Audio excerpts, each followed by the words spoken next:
در ناحیه جلالدین بلخی بخشیده به تجلیل 32مین سالگرد تأسیسیابی روز قواهای مسلح جمهوری تاجیکستان چهاربینی تنتنوی دایر گردید که در آن رهبریت مقامات اجرایی حکومت دولتی، مسئولین مقامات‌های قدرتی و افسران و سربازان شرکت ورزیدند. در جمع آمد تنتنوی ابراز گردید که افسران و سربازان و عموما خدمتچیان حربی قواهای مسلح طی 32 سال حمایت استقلال و آزادی کشور، حفظ مرز و بوم وطن، ثبات و آرامی و امنیت دولت و جامعه را همچون سپر با اعتماد تامین کرده در بنیاد جامعه دموکراتی و حقوق بنیاد و دنیوی سهم ارزشمند گذاشته ایستادند. باعث خوشنودی است که زیر آسمان صاف و وحدت و یگانگی همساله جشن‌های مبارک و سنه‌های مهم تاریخی را در سطح بلند سیاسی، فرهنگی و تشکیلی جشن می‌گیریم. از تأسیسیابی ارتش ملی تاجیکستان صاحب استقلال که یکی از رکن‌های اساسی دولتداری نوین تاجیکان میباشد، باز یک سال خاطرمان سپری می‌گردد. تأکید شد که حکومت مملکت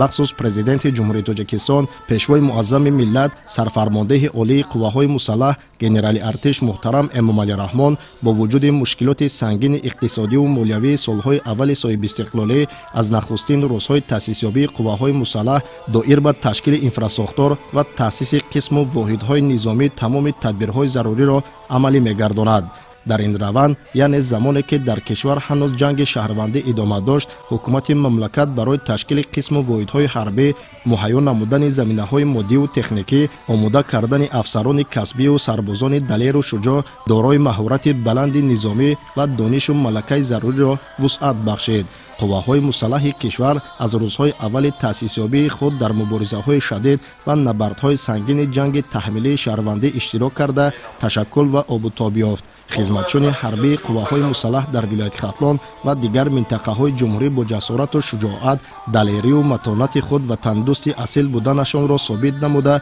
صدها نفر آنها در این راه جان خود را قربان کردند. گفته شد که دولت و حکومت جمهوری تاجیکستان با درک ضرورت حل پرابلم‌های خدمتچیان حربی، کارمندان مقامات حفظ حقوق و دیگر ساختارهای نظامی برابر تامین گردیدن ثبات سیاسی، همه امکانات‌های موجوده را به خاطر فراهم آوردن شرایط مساعد و معاصر روانه کرده این راه را ادامه داده ایستاده است. باید گفت که در حدود ولایت ختلان نیز وابسته به امکانات‌های موجوده در این سمت تدبیرهای مشخص اندیشیده شده، موضع‌هایی که جزء تام‌های نظامی در آنها جایگیر می‌باشند به معیار و طلبات شهرچه‌های حربی مطابق کرده شده ایستاده‌اند. در ادامه چهاربینی تأکید شد که وضع بسیار مرکب و ناآرام حربی و سیاسی که امروز منطقه و جهان را فرا گرفته است، از هر یک خدمتچی حربی مهارت و ملکه معاصر کسبی، حس بلند ملی، احساس گرم وطندوستی، صداقت به وطن، دولت و ملت، افتخار وطنداری، جسارت و دلیری و مردانگی و فداکاری را طلب می‌کند. با درک این مسئولیت بلند در نزد وطن مادر، خدمتچیان حربی قواهای مسلح جمهوری تاجیکستان با صداقت به سوگند حربی خویش میبد نیز رسالت فرزندی خود را جوانمردانه اجرا میکنند و حفظ استقلال و آزادی سرزمین اجدادی، امنیت و ثبات و آرامی جامعه را با هوشیاری و زیرکی و در سطح بلند کسبی تامین مینمایند.